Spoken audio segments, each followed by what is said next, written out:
I'm Matt Abrahams, and this is Win the Day with James Whitaker. You're listening to Win the Day with James Whitaker. What we do in life echoes in eternity. Broadcasting from Los Angeles, California, here's your host, James Whitaker. Let's go!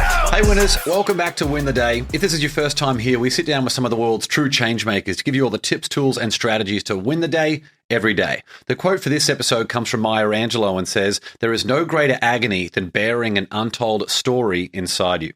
Matt Abrahams is a leading expert in the field of communication. As a lecturer in organizational behavior at Stanford University, he teaches popular classes in strategic communication and effective virtual presenting. In addition, Matt is a highly sought-after keynote speaker, communication consultant, and coach. He has helped numerous presenters prepare for high-stakes talks, including IPO roadshows, Nobel Prize award presentations, and appearances at TED and the World Economic Forum. He is host of the award-winning podcast, Think Fast, Talk Smart, the podcast, and his online talks garner millions of views. Matt's first book, Speaking Up Without Freaking Out, helps people manage speaking anxiety and present more confidently and authentically. His new book, Think Faster, Talk Smarter, has just been released. In this episode, we're going to talk about how to turn your fear and anxiety into a strength, the 6-step framework to thrive in presentations and spontaneous conversation, how to build a network of influential people in your corner, and why the thing holding you back might just be your superpower. Before we begin, the right bit of inspiration can completely change the trajectory of someone's life. So if there's a friend or loved one out there who needs to hear this episode or could use some help to win the day, share it with them right now. All right, let's win the day with Matt Abrahams.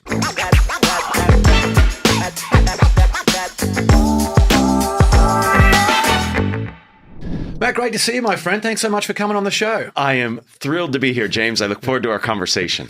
Well, congrats on the new book as well. So much to talk about. To kick things off, is there a story of struggle or success from when you were younger that would ultimately put you down the path you went on? I can pinpoint to the actual day and time that this path started for me. I was a 14-year-old boy. I was encouraged by my English teacher, freshman English teacher, to attend a speech tournament on an early Saturday morning. We, in his class on the very first day, had to stand up and say what we did that summer. And at the end of the class, he comes to me and says, "You're good at this talking thing. You need to go to this speech tournament." So I prepared all week. I prepared a speech on martial arts. Karate has always been very important to me. I get there. I am so nervous, James. The room is full of my friends, their parents who are judging this event, and the girl I like is in the room. I got so distracted by my anxiety, I forgot to put on my special karate pants. You can see where this is going, the ones that have a little extra room. I started my 10-minute speech with a karate kick and ripped my pants from zipper to belt loop in the first 10 seconds. I was mortified. Somehow I managed to finish that presentation. And from that moment, and since that moment, I have been focused on how anxiety can impact communication and prevent many of us from sharing the really important things that we want to get across. It's so interesting, that fear of public speaking, because we're okay talking to people one-on-one, but you add in one more person and eventually you reach a point where it's insurmountable. I mean, hopping on a stage and speaking in front of 1,000 people would terrify most people. Is it the Jerry Seinfeld quote where he says at a funeral, most people would rather be in the casket than doing the eulogy? Absolutely. Anxiety is part of being human when it comes to speaking in front of others. And for some people, it can just be a small number. For others, it can be a big group. But it is something that we can learn to manage, and in so doing, allow the world to hear our thoughts, our beliefs, and really perhaps have a big impact. Yeah. Were there any other lessons or memories you have from school? You and I were talking offline earlier on that your last name begins with an A, so you're always called up quickly at school. Yes. I was a W, so I was always sitting next to an empty desk and my mate Whitey in the back row. But are there any? So I had a speech and drama teacher who said to me when I was in grade 8, she said, "James, you mumble. No one can understand a word of what you're saying."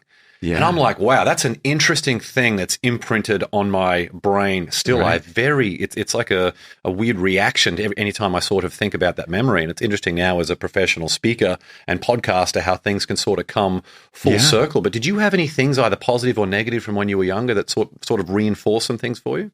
Well, as you mentioned, with the last name that starts with AB, I was always going first. So I became very comfortable having to speak in the moment. And I think that's helped me throughout my life and throughout my career. Also, it's helped me appreciate others who don't have that haven't had that opportunity to do that practice.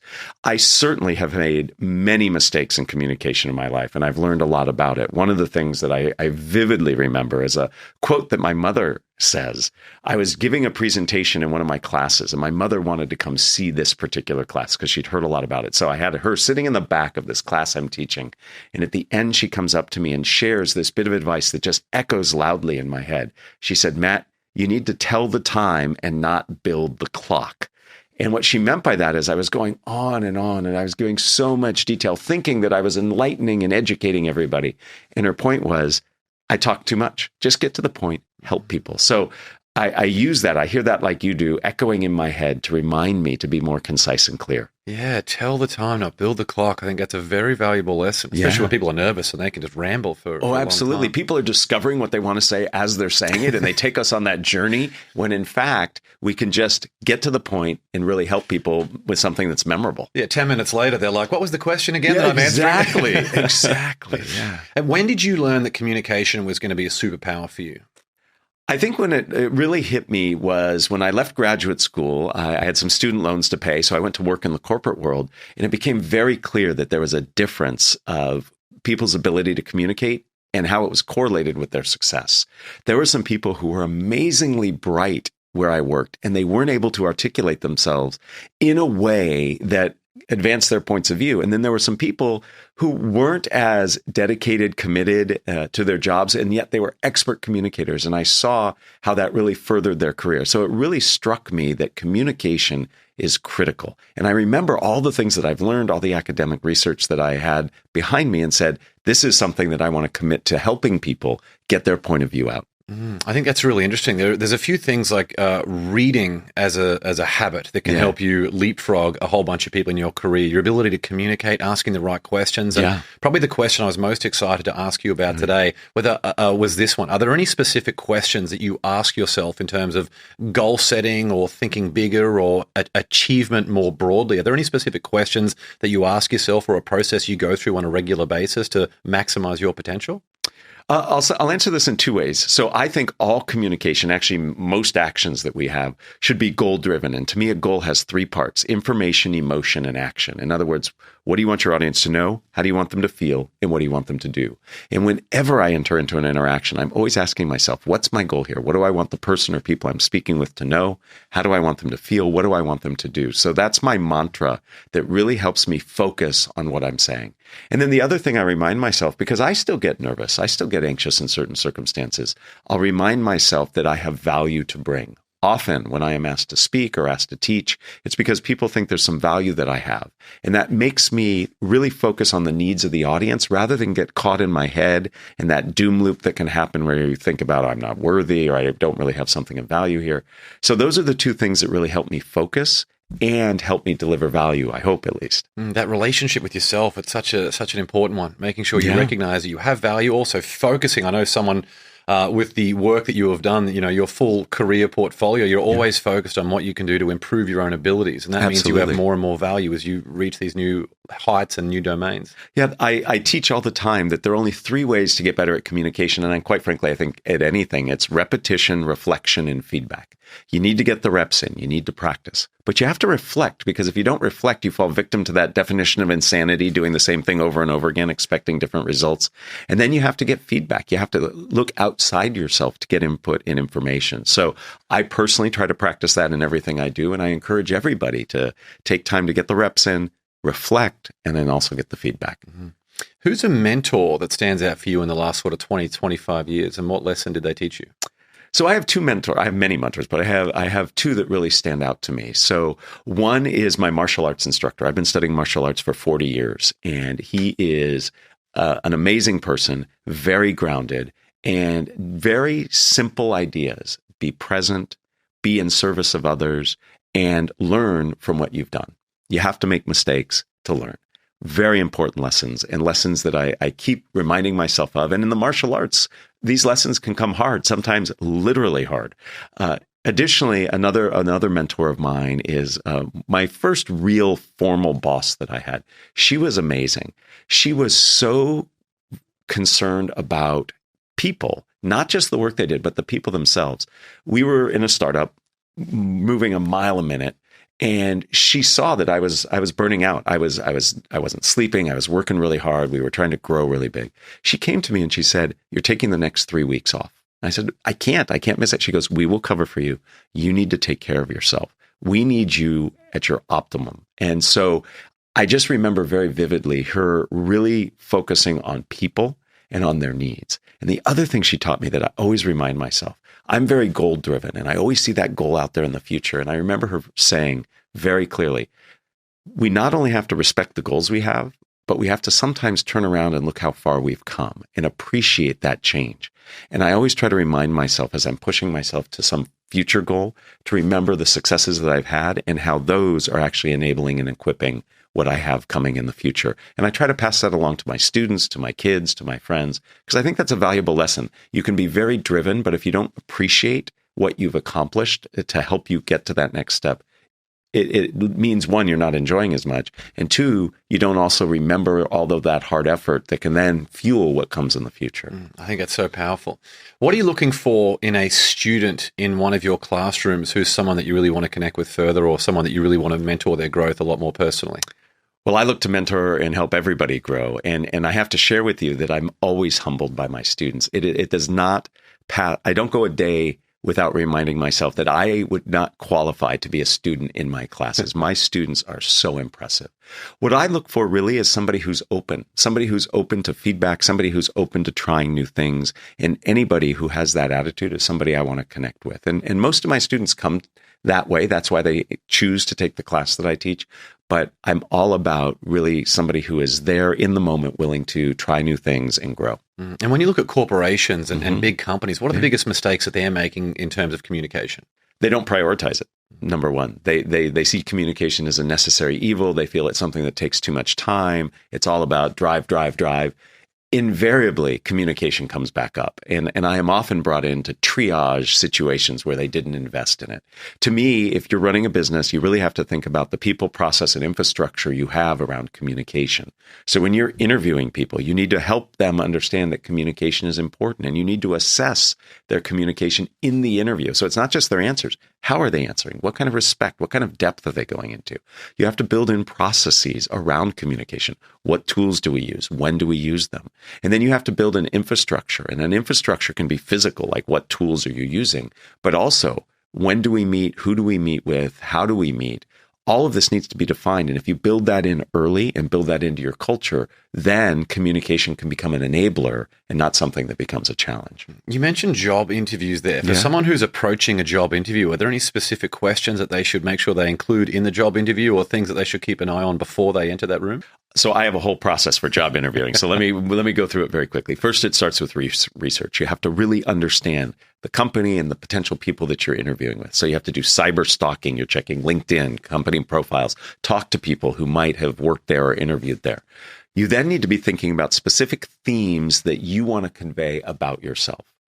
With those themes, you need to stockpile some evidence, support, stories you can tell, maybe data you can give, maybe a testimonial, a previous boss gave you an award. Stockpile those. So when you go into that interview and that question comes in, you think to yourself, this is a question that associates with this theme, and I can pull out this particular example. So it becomes an act of assembly rather than an act of creation. And most of us can be better and feel more confident when we're assembling information. So it's critical. As an interviewer, the thing I'm always looking for is the way in which somebody answers their question. So it's not just their answer, but how do they answer it? Do they answer right away? Do they reflect? Do they pull in and connect different ideas? Do they demonstrate that they understand why I asked that question? Those are the things I'm always looking for in the people I interview. As an interviewer, is there one question specifically that you ask that you know is going to perhaps get some vulnerable answers, or to knock them off course with some of the pre-prepared answers that they might have? So I never try to knock people off course. Well, in terms of being able to see their natural body language and the way they might handle, not a crisis, but an uncomfortable situation. So you know what I'll do is I have some standard questions that I ask, but I think where I really get at what you're asking is the follow-up question. So I'll say things like, Tell me more. What helped you come to that conclusion? And that's like peeling back a couple layers. And that's where the vulnerability comes out. That's where the interest comes out. And I learned that in the martial arts, really. The initial move is not what's really important. It's the moves that follow after that. So I will often, on my podcast, I will often ask a question. And then the follow-up question is where the real juice comes. And the other thing I'll do is I'll pause and I'll just give space.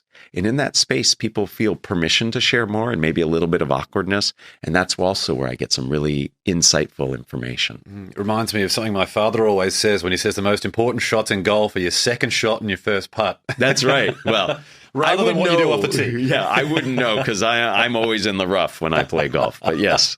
Aren't we all?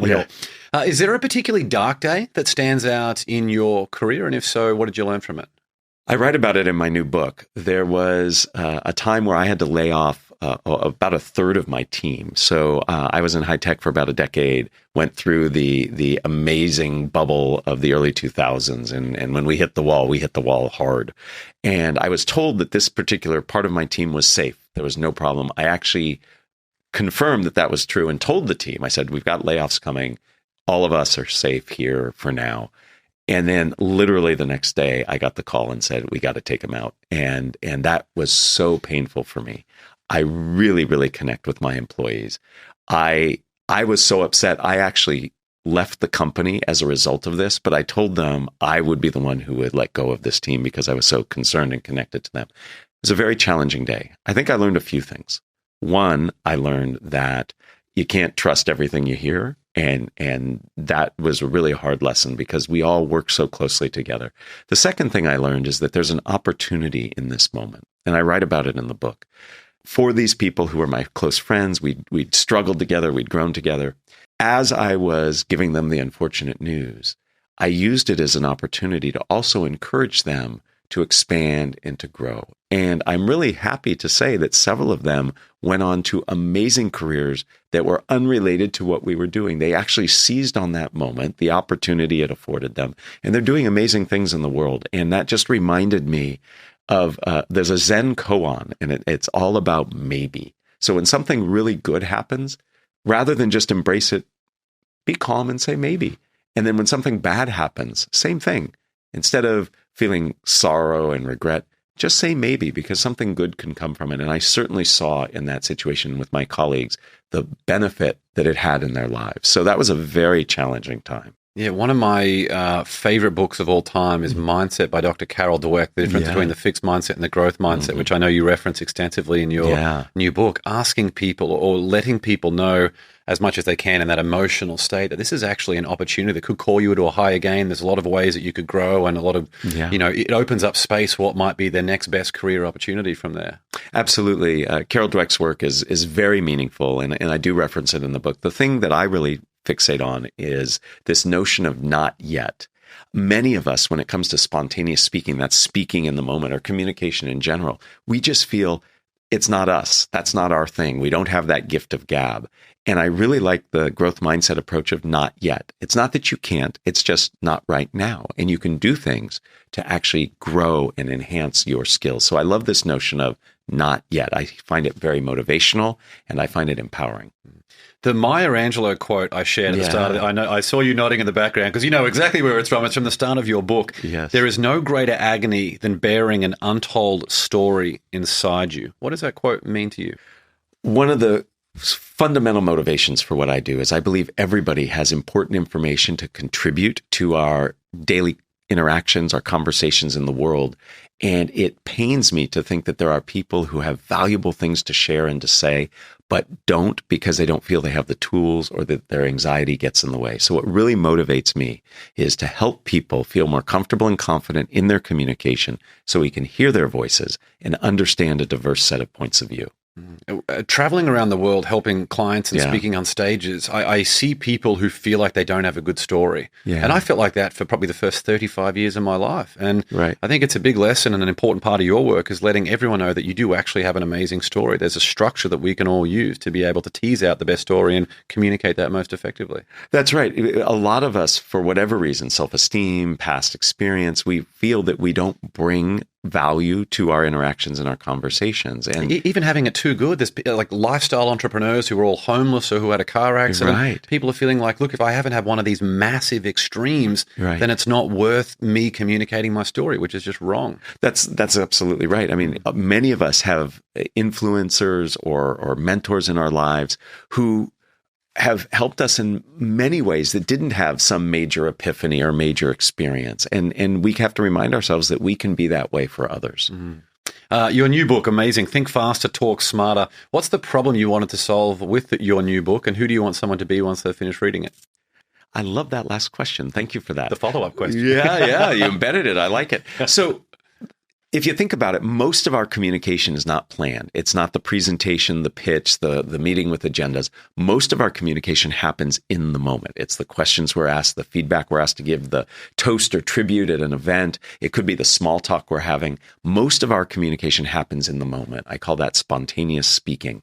And yet we never learn how to do that. And so it's the most frequent communication we do, and we aren't equipped well to do it. So that's the problem I'm trying to solve. And what does that look like? It looks like somebody who is confident and comfortable in the moment when they are called up to do whatever it is they're called up to do. Maybe they make a mistake and they have to fix it. Maybe their boss turns to them and says, "Would you mind introducing this person?"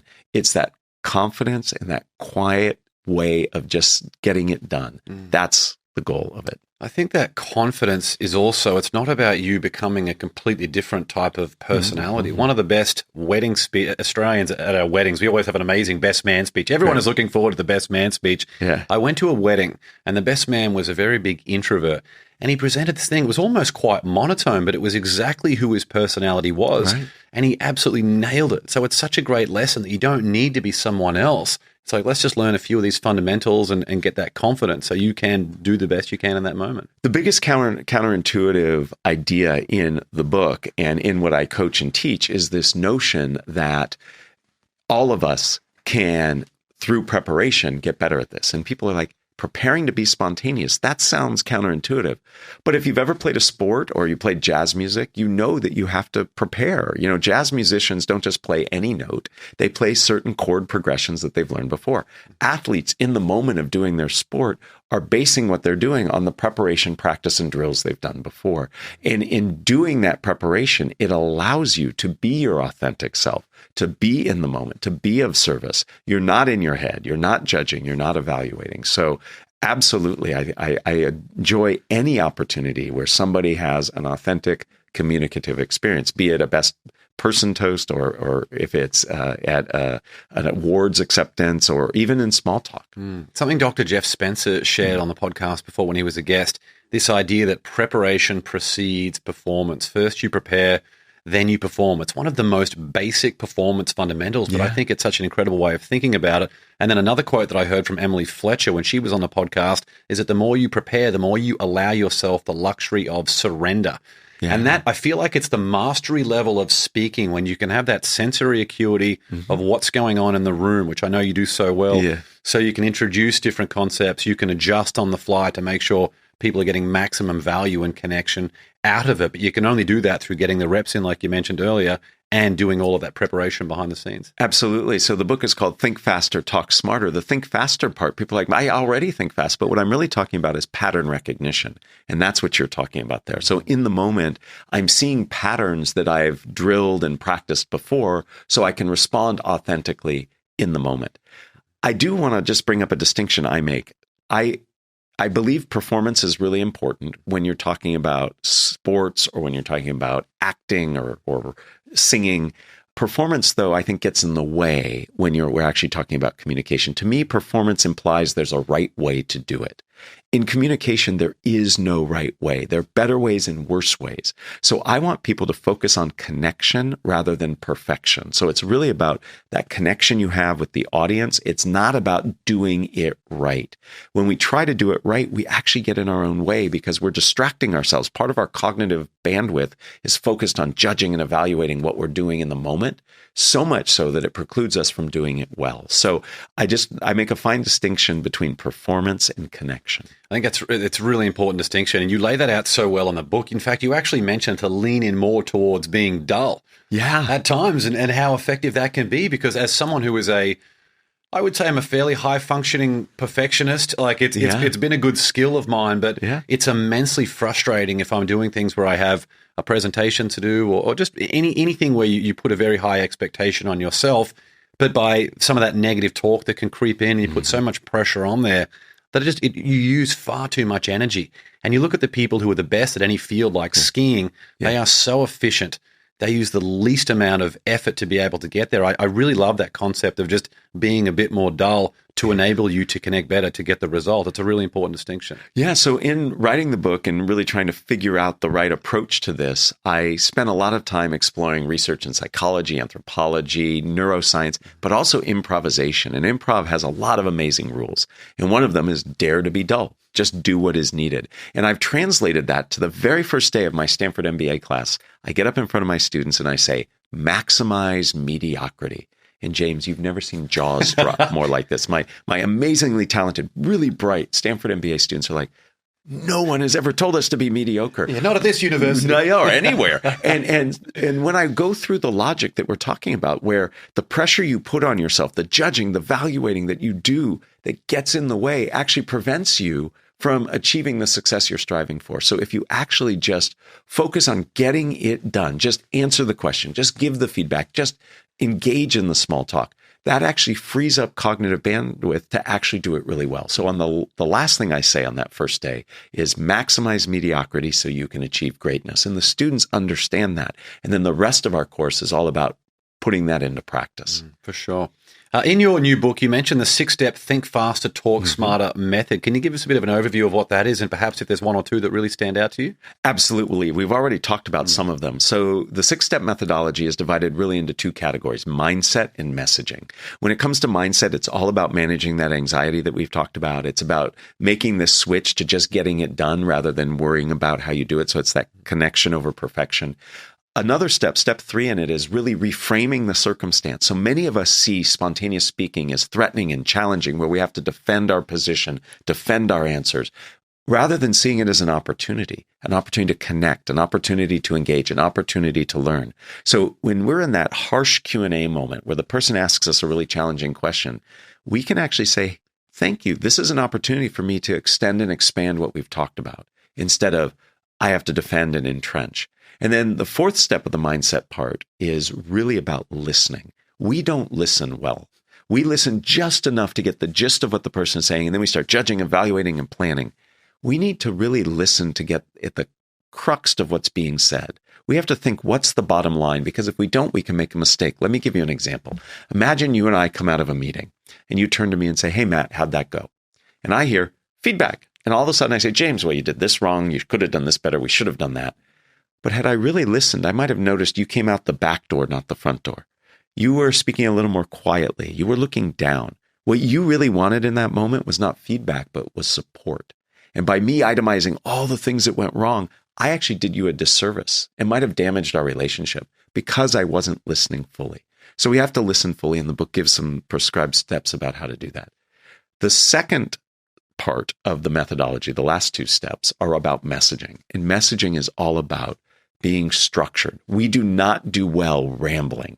Our brains are not wired to listen to and encode when somebody rambles.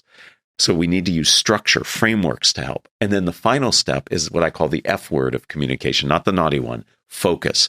Many of us just ramble and ramble and ramble and don't get to the point. And if we're focused, people will remember what we say. And in this high-paced virtual world, concision is key. So those are the 6 steps. And if you go through those steps, taking your own time, finding your own way, you will actually improve your confidence and ability to speak better in the moment. If you were sitting down with someone who wanted to really tell an amazing story, maybe for a website, maybe for a presentation, they wanted to tell it in an authentic, engaging, persuasive, vulnerable way, what is the process that you would take them through to understand and map out that story? First thing I would have them do, as I mentioned earlier, is define your goal. What is it you want? So what do you want them to know, feel, and do? Because that really helps you focus. Second, I would say find a structure, a way to package up that story. I'll give you 2 examples of structure. If you've ever watched an advertisement on TV, if you've ever pitched an idea, you've probably used problem, solution, benefit. There's this problem. Here's how we solved it. And here's the benefit of doing so. Problem, solution, benefit. That's a great way to tell a story. Has a beginning, a middle, and an end. Our brains are wired to process stories like that are packaged that way. It builds in transitions. If you are saying next, so, second, you're not connecting. Your job in telling a story is like being a tour guide. The number one rule of being a tour guide is never lose your tour group. You're a bad tour guide if you get people lost. Same thing is true with a storyteller. So a good tour guide sets your expectations, puts you on a clear path, connects all the points along the way. So a structure like problem, solution, benefit is a great way to do it. There's another structure that I love. It's 3 questions. What? So what? Now what? The what is your idea, your product, your service, your belief. The so what is why is it important to the person I'm talking to? And the now what is what comes next. So using one of these 2 structures or many other structures, the whole second part of the book is different structures for different types of spontaneous speaking. So if I was teaching somebody to be authentic, persuasive, and engaging, start with a goal, have a structure, and then think about how can I make this story maximally relevant to the audience I'm talking to? And you can do that through the language you use. For example, use time-traveling language. Ask people, imagine this. Picture what this could be like. Think back to when. These terms actually engage the audience. Rather than me telling you, I have you seeing it in your mind. I also use analogies and questions to build in your curiosity to connect to what you already know. So you start with your goal, you find a structure, you make sure it's relevant, and then you add these engagement techniques. That's how you tell a good, authentic, clear story. And one thing I love about your book is the way that you apply this not just to professional settings, but, at dinner parties and just other opportunities where you're hanging out with people. Absolutely. When I wrote this book, I have 6 specific speaking situations that many people struggle with. The one I did not expect to have the most interest was small talk. I thought everybody would be talking about feedback and questions, but you're right. Chit chat is really difficult for people, and there are things you can do to make it easier. You kick off the book by talking about anxiety. What has your research and experience led you to believe the solution for overcoming anxiety is? Well, the first thing is I don't think you can ever truly overcome it. As someone who's a long anxiety sufferer, I agree 100%. I think you can always feel it just a tiny bit deep down. Right. It's at best. Yeah. Yeah. It's all about managing it. It's not about overcoming it. And I don't even know that we would want to.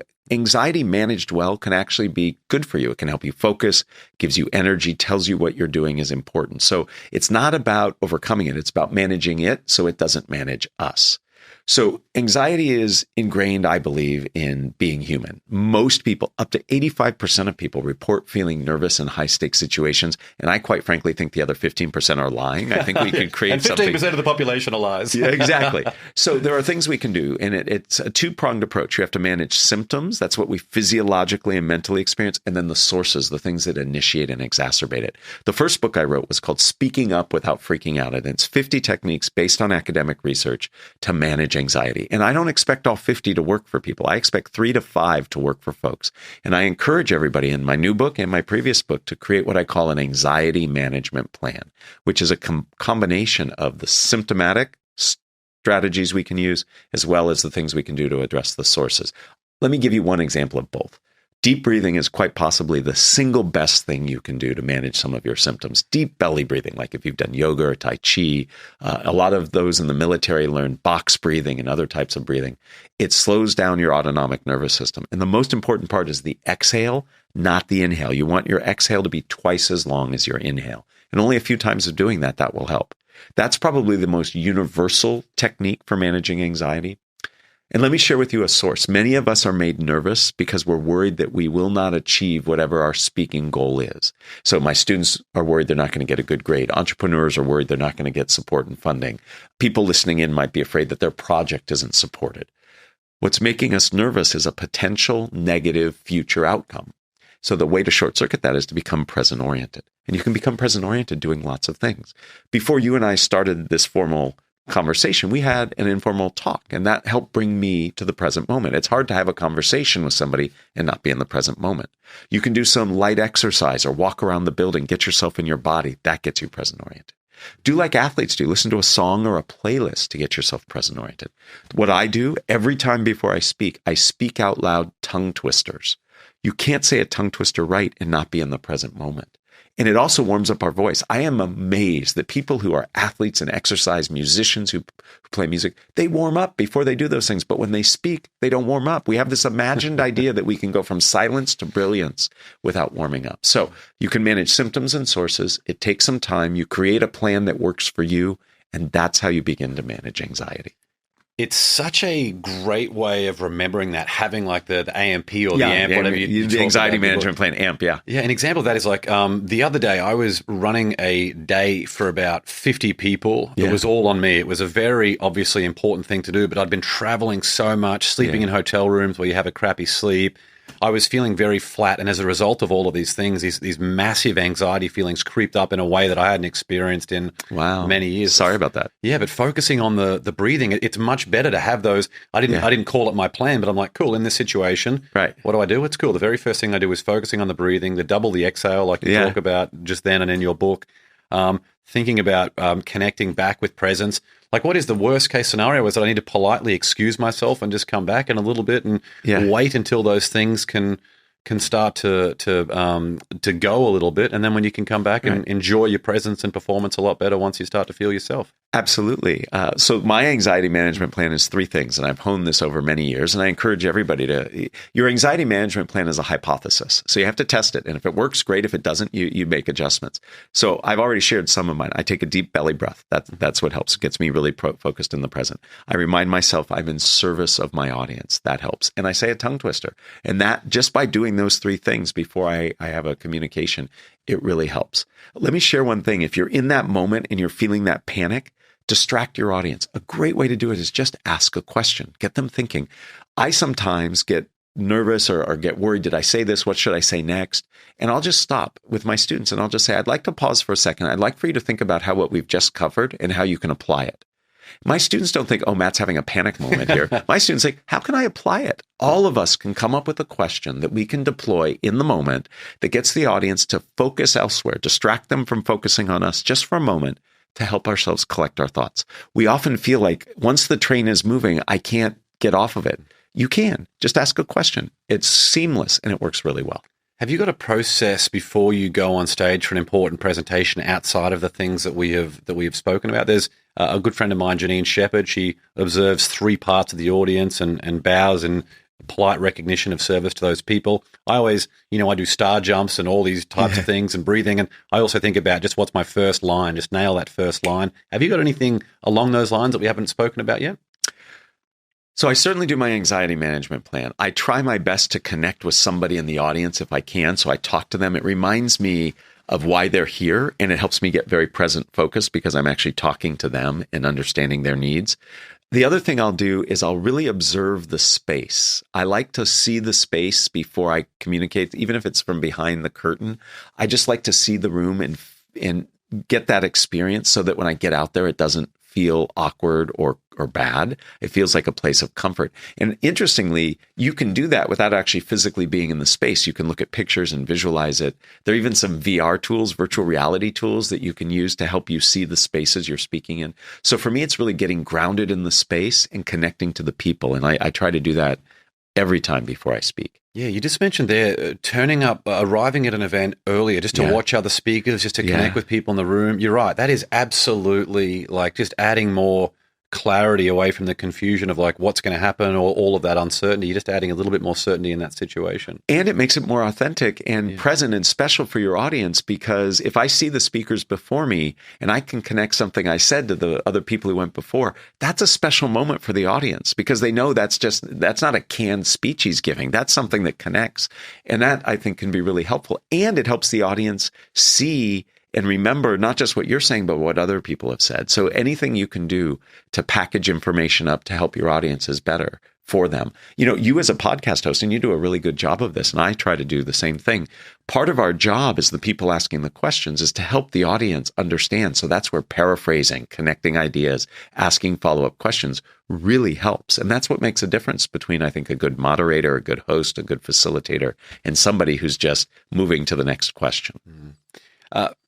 How can someone think optimistically about their future when they're still haunted by failures of their past? Yeah, so we have to learn from our past. Rumination is really a handicap in these circumstances. There's an American basketball coach, Mike Krzyzewski, Coach K. He has this wonderful mantra that he would always tell his students. And in fact, it's become ubiquitous in sports. Next play. If you're an athlete and you do something wrong, you can sit and ruminate and beat yourself up over it, or you can simply say, next play. If you're a basketball player and you miss a shot and you take any time off, the other team's down the court and probably scoring. You have to be in that next play. Same thing is true if you have an amazing success. If you're sitting there gloating and feeling so good about yourself, next play. So I'm not saying we shouldn't reflect. Reflection is critical to improvement, but ruminating gets in the way. So when you find yourself recounting all of those things beyond the point of reflection, just remind yourself, next play. I've got it. I can do it next time. So that next play mentality can really help take us out of that rumination. That's a massive, I think, people go and rewind that. That is an unbelievable lesson to think about. That's really, really valuable. I try to live my life by next play. Yeah. It's so smart. It reminds me a little bit of Tom Brady. They asked him what your favorite Super Bowl ring is, and he says the next one. Yeah, exactly. It's like if you're sort of haunted by these things of the past, it's like, let's connect with this frequency of the future and what you can do to make these circumstances happen. Yep, absolutely love that. Is there anything else that we haven't spoken about so far today? Because I feel like we've covered so much already. Is there anything else you focus on to turn random encounters with people into increasing the probability that you're going to have a meaningful friendship with those people? So on my podcast, I interviewed somebody named Rachel Greenwald. She's an amazing person. She's really fascinating. She's a professional matchmaker and an academic. Really interesting combination. And she told me something that really helped me change the way I envision small talk and connection with people. She said, the goal is to be interested, not interesting. And that to me really was a huge unlock, because I would go into these circumstances really focused on how other people perceive me. And it's not about that. It's about being curious. It's about being engaging. And that's what you need to do, is really be there for the person. So I now go into these circumstances asking questions, highlighting things in the environment, trying to bring people together. And that's where the excitement and connection really happens. Many of us go into small talk and these interactions like the game of tennis. We want to spike the ball across the net and score. That's how we do it. We want to have that zinger, that really important comment. I actually think it's better to think of it as that game of hacky sack, that little beanbag ball, where the whole goal is just to keep it off the ground. And when I pass it to you, the best way to do that is to pass it in a way that you can then take it and get it back to me in an easy way. So when we see our interactions that way, it really helps us connect. If you were sitting in the audience and there was an amazing speaker who just finished their presentation and you wanted to connect with this person, even though there's a lot of other people in the room, and I know there's always a bit of a rush for speakers once they come off stage, what would you be thinking about, or what would you do to give yourself the best chance of establishing a real connection with that speaker when they came off stage? I would share how something they said connected to me and the value I saw in it. As a speaker yourself, me as a speaker, it is so glorious to see how your points land and to see how people are taking what you say. And they're in it for me as a speaker is where I get to learn. So I am always drawn to people who help me see what we've talked about and how they further it. So that's what I would do when I would approach somebody. I would really share the impact it had on me and my thoughts on it. There's something that we've spoken a little bit about today in terms of like serving other people, but something that's been probably the most essential thing for my career is this idea of becoming as valuable as I can be so I have more value to offer other people. What is the role of thinking about solutions that you can provide for people or ways that you can enhance someone's life and improve their life in all of the work that you do? I think it's critical. I think we always have to be thinking about the value that we bring. And that means that we have to be empathetic. We have to put ourselves in the other person's perspective. The biggest mistake people make in communication, bar none, is they start from the wrong place. They start from saying, here's what I want to say. Rather, you have to be in service of your audience, I think, is what do they need to hear? So you really have to focus on the needs of the audience. And that's what can make a really big difference in the communication that you have. You mentioned your kids earlier. How do you adjust your communication style to liaise with some kids who can obviously have some challenging moments depending on ages? Well, I wish I knew the answer to that. So, Don't we all? Yeah. So I have two teenage kids, and it's really challenging. My wife is much better at this than I am, and she has a mantra, and I talk about it in the book. It's minimal words. Minimal words. The women in my life are always telling me to speak less. I think my mom had, tell the time, don't build the clock. My wife is minimal words, because in that you get your point across, and then silence, minimal words, and then follow it with silence. You can then actually get some information. I, on my podcast, interviewed somebody who wrote a book about interrogation, the communication of interrogation. And I asked this very question. I said, I have 2 teenagers. They're both preparing to be CIA operatives, I'm sure, because they do not talk. What do I do? And he said, simple questions followed by silence. And so that's what I try to do with my kids. And I see some success with it. Yeah, I think it's interesting. We have, having toddlers, we have a 4-year-old, and a 1.5-year-old. Yes. And it's challenging, isn't it? Sometimes you think you can be quite a skilled communicator or negotiator, and then when you get what's coming back on the other end, it's like, wow, I feel like I'm a complete entry-level person all over again. That takes you right back to the fundamentals of communication and connecting. Right. And when you actually show with your body language that you're really present, right, how different that is versus the way that we go through most of our day when we're so busy making food and cleaning up and doing all these other things with the chaos of the regular day. Absolutely. I love that you're actually thinking about how what's happening with your interaction with your kids is actually translating to how you could be a better communicator. A lot of us, we view communication success as having got through it, right? So I was successful because I got through it, instead of what did I learn? What was transacted here? What was the communication that really happened?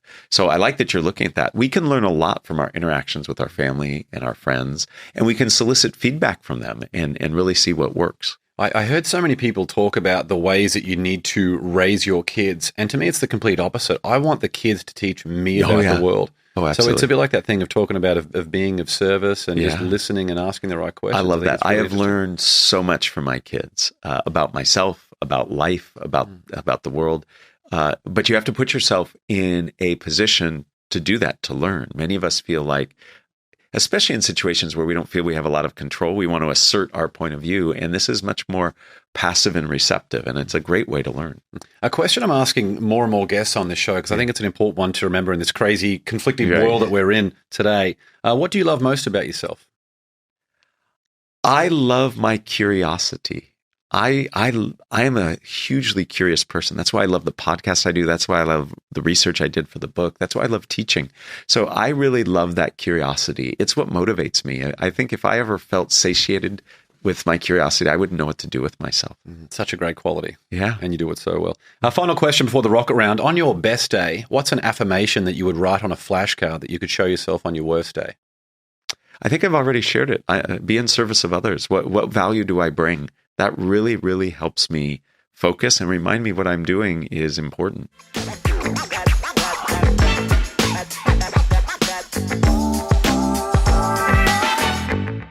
All right, let's now move into the Win the Day rocket round. 10 questions and some quick answers. You up for this one, Matt? Let's see if I can think fast and talk smart. That's right, we're putting you on the spot here. Number one, what quote inspires you the most? So what inspires me the most is a quote that I first heard in Buckaroo Banzai, the movie. No matter where you go, there you are. And I love that notion of be present in the moment. That inspires me. I am a very fast thinker and I'm always ahead. I need to be in the moment. Yeah, it reminds me of the Jim Rohn quote, wherever you are, be there. It's such a simple thing to remember, especially these days with phones and everything else. Absolutely. Number two, morning coffee or evening wine? Neither. I'm a tea drinker and it's afternoon. I need my little tea moment of zen to pick me up. What type of tea? Is it like a green tea or a black tea? What do you have? So I was visiting Hong Kong to do a presentation as a thank you gift. They gave me this very special blend of green tea that is fantastic. It costs a tremendous amount of money for me to import it, but it is the aroma, the taste, it is truly a great experience. So one gift turned into like a 6-figure-a-year commitment. It's not 6 figures, but it fundamentally changed the way I think of tea. Yes. For sure. And hey, we have a big Australian audience. We love tea back home as well. Number three, what's one bit of advice you would give your 18-year-old self? Keep opportunity open. Always seek out opportunity. I have benefited greatly by keeping opportunity in front of me, saying yes to things, for sure. So good. Number four, what book do you gift the most, or is there a book that contributed most to the mindset you have today? There are two books, and they're very different. One is Made to Stick by Dan and Chip Heath. It's all about how to make your ideas remain and resonate with people. And the other is called Improv Wisdom by Patricia Ryan Madsen. I give that book to everybody. Fundamentally changed my life. How do we apply principles from improvisation into our daily being? Great book. Number 5, is there a vulnerability you once hid within that became your superpower? I have pretty high level imposter syndrome. I teach at a university with amazing people. I've surrounded myself with these just really impressive friends.